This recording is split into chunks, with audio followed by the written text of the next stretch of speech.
Be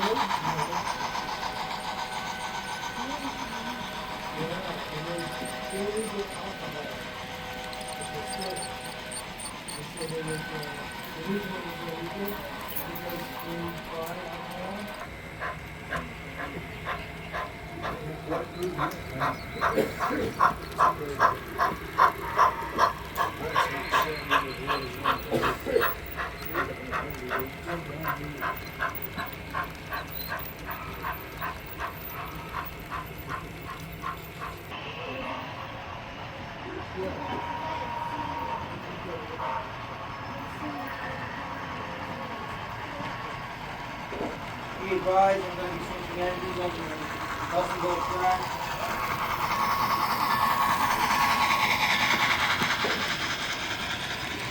If anybody's going to be going through the Hayden Hill, might want to show up.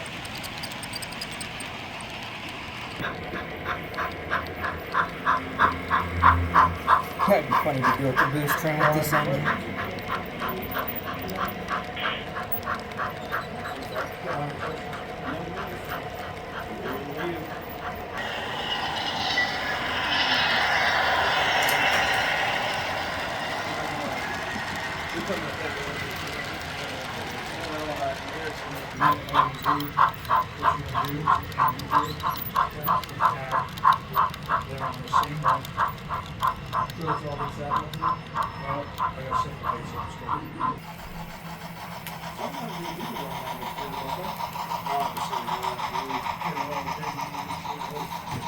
Southern, exception, and two roads have road cap. I believe so, yes.